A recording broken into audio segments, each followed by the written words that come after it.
Let's talk about what makes Dimash's performance of I Miss You awesome. Hi, I'm Dr. Mark, and I'm going to help you sing and perform more like the top artists around the world. I'm a professional voice teacher, performance coach, and opera stage director. I've helped thousands of singers around the world learn the techniques and methods that got the top singers to where they are. So for those of you who subscribe to my channel, you know he's one of my favorite people to review and talk about because he is so expressive, covers a bunch of styles and genres. So I'm excited to watch this performance for the first time with you and talk about what makes it so awesome. Let's check it out.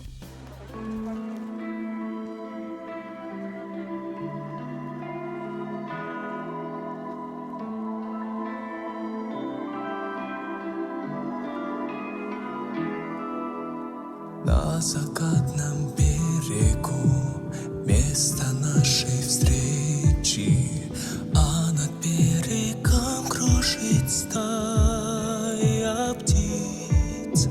Словно в первый раз я стою сейчас здесь на берегу, но знать не могу, где же ты.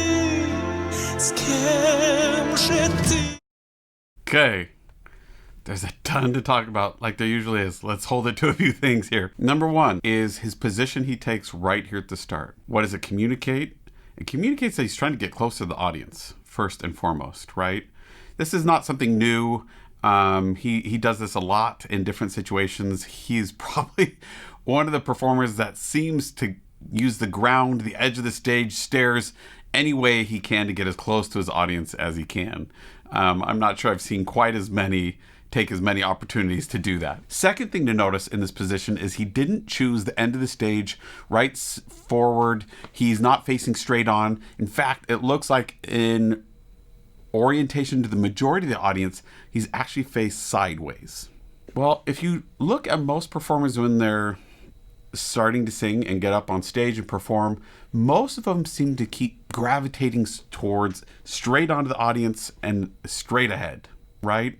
Dead center in the stage. There's a few problems with that. Not that it's wrong or that you shouldn't do it or there aren't times when it works, but for the most part, that's a really pretty static and confrontational relationship that you're establishing with your body position in the audience. The least, your torso should probably be turned a little bit at an angle, even if your face is straight on, right?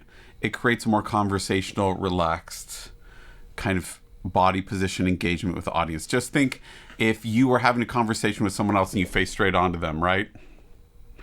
That's really it really doesn't invite emotional safety and being open to what's being said. Now, if I turn to the side a little bit and talk, it feels much more relaxed, much more comfortable. The cool thing here is you'll notice since his face is huge on a screen and you have these cameras all over, it's not a problem. If we want to see it, we can still look up there. So he's really utilizing every element of the entire performance to his advantage so that he's gaining the value of sitting sideways, the relaxed quality. It just lets us feel like we're looking in and feel like we're connected with him in an intimate way. And we still get to see his face and we still get this gorgeous lighting and backdrop. We get it all, right? It's awesome. Now, the other thing I want to point out is vocally he's doing the same thing. It's soft. It's kind of got this breathy quality to it, which, like he does in a lot of other songs, reels us in, pulls us in, makes it feel intimate, calm, romantic. And then my guess is either here or soon, we're probably going to get something more clean, clear, and intense. It's going to take us on that emotional, intense roller coaster up, and then he'll probably pull us back down. He's the master of taking people on an emotional roller coaster, which is what we love. So let's see what else we got.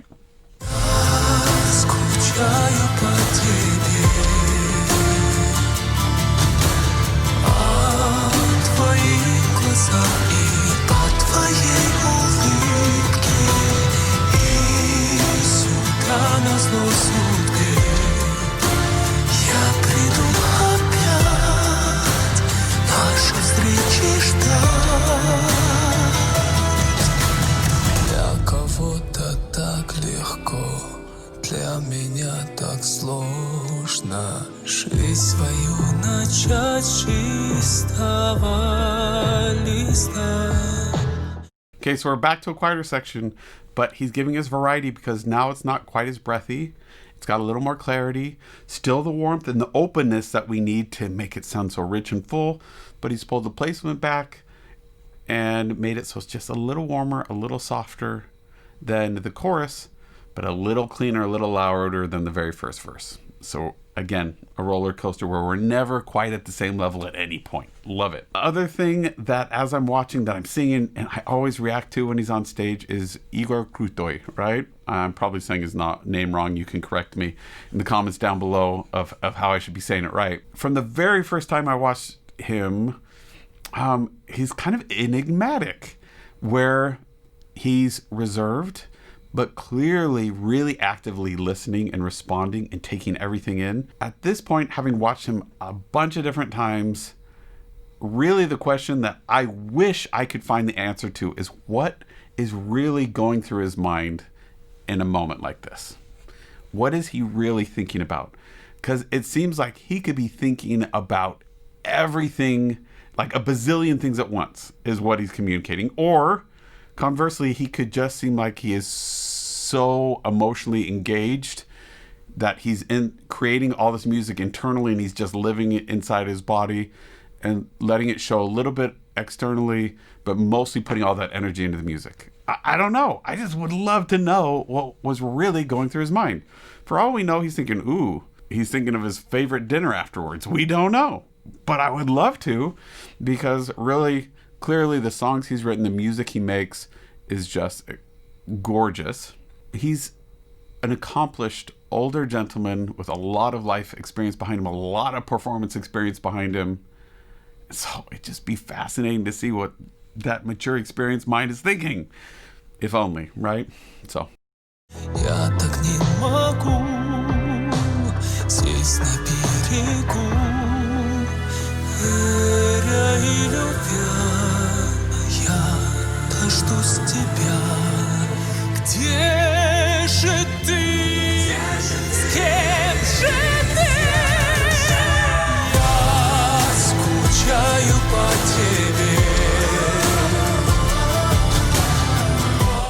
So we had a sudden peak and then we fell almost immediately, right?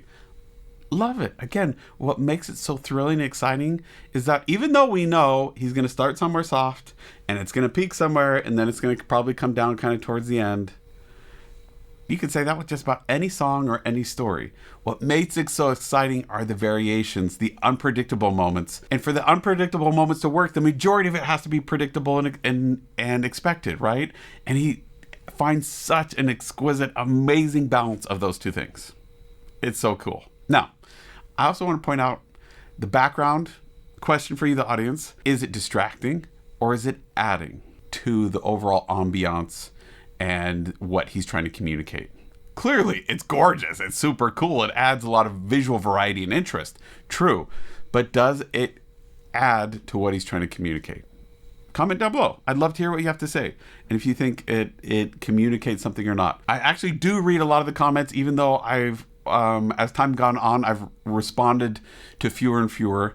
But I do read a lot of the comments and love to hear what you have to say.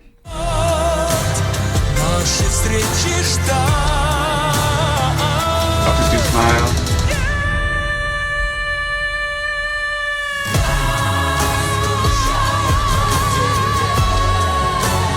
What you'll notice here as he's singing is this jaw drops really well for him, right? He's got this lift up above. He gets that jaw really dropped and down. It just opens that throat super wide. So we get this really clean, clear, rich, full sound way up there, super high up top. You want to know how to do it? That's the place to start. And he does it really wonderfully.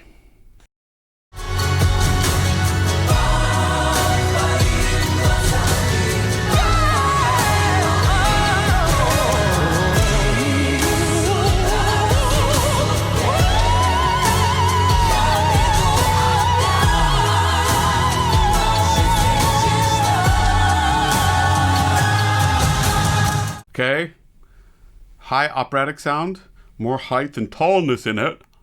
You'll notice there's less of the more of the right type of sound in it, which gets a more operatic sound, as well as the more consistent and prominent vibrato also lends to the more operatic sound as well. Again, how cool is that? He just uses every color that he can to express and to pull us in and to tell the story.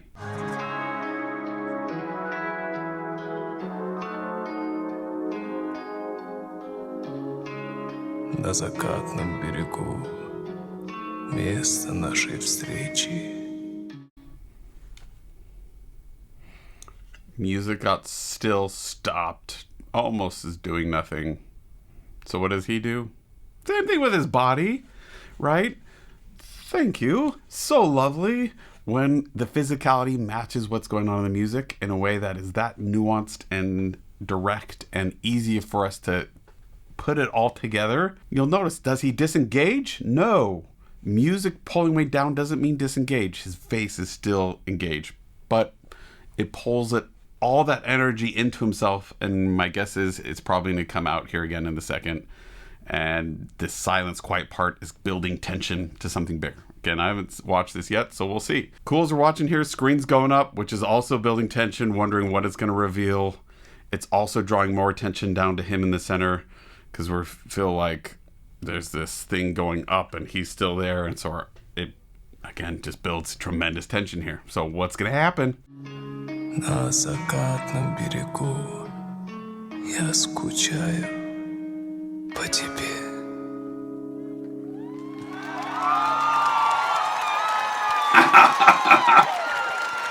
Okay, so he leaves us with a huge question mark, which is such a tremendous surprise. Usually what I would expect from him is that after this, it would then go into this huge moment again and leave us with this big bang moment, right? Nope. He left all this expectation sitting in the air, right? So we're just waiting for more. He pulls it all the way down to the spoken whispery sound after going to these really super high operatic sounds, and then just leaves us with that question mark. So thrilling. In my mind, even more thrilling than kind of Big Bang exit moment. So cool. Tell me what you thought was so awesome about his performance. Tell me what other performances I haven't reacted to yet that you think I should be reacting to. Don't forget to come find me on Wizio.com, where you can send me a short video or audio clip for me to react to. You can book a lesson with me to help you work on your singing or on your performance and feeling like you're more confident and expressive. Whether you want to be a pop singer, rock singer, opera singer, music theater singer, I work with all different styles and genres and would be happy to work with you online. Check me out at foundyourvoice.com. See you next time.